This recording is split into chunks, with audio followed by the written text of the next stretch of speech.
partir de quelle époque la naissance est-elle devenue un acte médical ? Guère avant le XXe siècle. Avant ce tournant, les femmes mettaient au monde à la maison, avec l'aide d'autres femmes expérimentées, les matrones.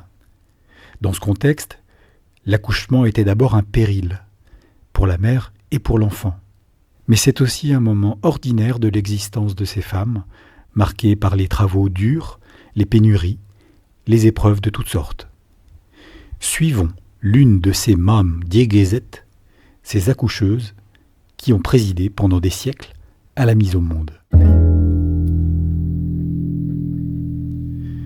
Nous sommes à Penkesten en 1675. Marguerite Grenic vit au Kwedikiuel, seule désormais. Ses enfants sont mariés et son mari est mort. Comme Marguerite Kervignot, Marguerite Quignot et d'autres, elle compte parmi les matrones de Penkesten. Les futures mères du voisinage font appel à elle pour aider au bon déroulement des accouchements, sans autre science qu'une solide expérience et la confiance de la communauté des femmes. Les conditions matérielles des accouchements dans les campagnes au XVIIe siècle occasionnent de fréquents accidents, des complications, des infections et finalement beaucoup de drames. De la cinquantaine d'enfants nés cette année 1675 à Penkesten, un tiers ne fête pas leur premier anniversaire.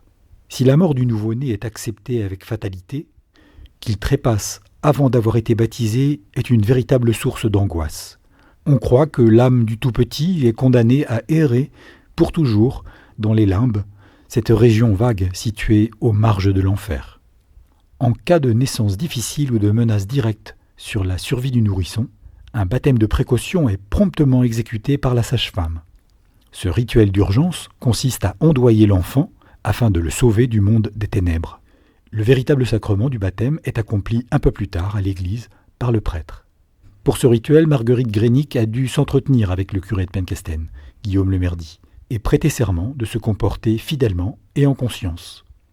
Pour ce qui est des gestes à réaliser pendant l'accouchement, Marguerite les a appris en accompagnant Louise Leferrand, une accoucheuse veuve et âgée comme elle, du village de Guernevé, la Villeneuve. Afin d'obtenir une heureuse délivrance, les femmes en couche invoquent abondamment la Vierge, Notre-Dame de Délivrance à Lambézégan ou à Ploué, Notre-Dame des Sept Douleurs à Langroise, mais aussi Sainte-Anne à Brandérion ou Sainte-Marguerite. Cependant, la mortalité des premiers mois de la vie reste effrayante. Les recteurs ne prennent pas toujours la peine de rédiger un acte de décès pour ces enfants. Ils inscrivent simplement dans la marge de l'acte du baptême « Obit », ce qui signifie littéralement « il est parti ».